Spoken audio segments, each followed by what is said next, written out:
আজি আপোনালোকৰ মাজলৈ লৈ আহিছে এটা হেয়াৰ পেকটো মই কেনেদৰে বনালোঁ আৰু মই চুলিত লগোৱাৰ পিছত কেনেকুৱা ৰিজাল্ট পালোঁ সেয়া আপোনালোকক দেখুৱাম। এয়া চাওক, মোৰ চুলিখিনি একদম শুকান হৈ গৈছে আৰু তললৈ কেনেকুৱা পকোৱা হৈ গৈছে। সেয়েহে অকণমান চুলিখিনি যত্ন লওঁ বুলি ভাবিলোঁ আৰু আপোনালোককো দেখুৱাম, গতিকে ভিডিঅ'টো চাই থাকক। প্ৰথমতে কেইটামান জবা ফুল বিচাৰি আহিলোঁ। ঘৰত জবা ফুলৰ গছ ৰোৱা আছিল যদিও ফুলা নাই এতিয়ালৈকে, সেইকাৰণে ওচৰৰে বৰমাহঁতৰ গছৰ পৰা কেইটামান জবা ফুল ছিঙি ল'লোঁ। অৱশ্যে গৃহস্থৰ পাৰ্মিশ্যন ল'ব নহ'ল,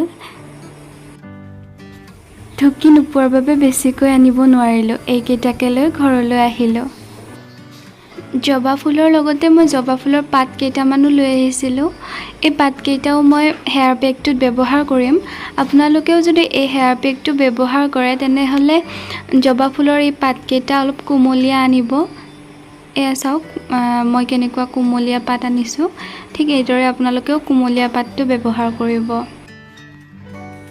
এইবাৰ আহিলোঁ মই নৰসিংহ গছৰ সন্ধানত আৰু মন্দিৰৰ ওচৰতে নৰসিংহ গছ এজোপা পালোঁ। কেইটামান ঠানি ছিঙি ল'লোঁ।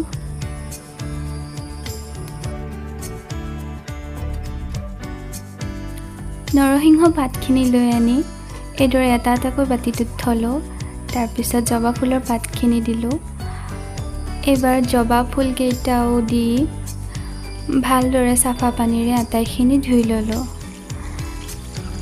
গছবোৰত যিহেতু বহুত ধূলি পৰি থাকে, সেই ধূলিয়ে আমাৰ চুলি বেছি নষ্ট কৰিব পাৰে, গতিকে ভালদৰে এইখিনি ধুই ল'লোঁ।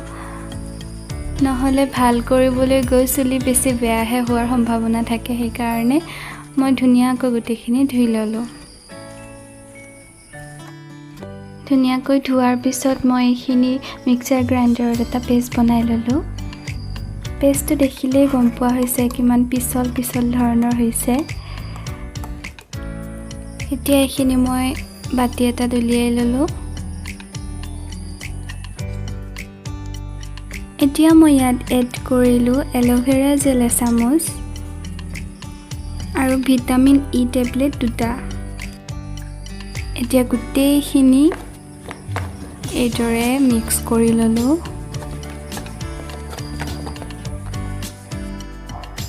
মায়ে হেয়াৰ পেকটো লগাই দিলে। এতিয়া মই 1 ঘণ্টা এইদৰে ৰাখি দিম, তাৰপিছত শ্বেম্পু কৰিম আৰু আপোনালোকক ফাইনেল ৰিজাল্টটো দেখুৱাম।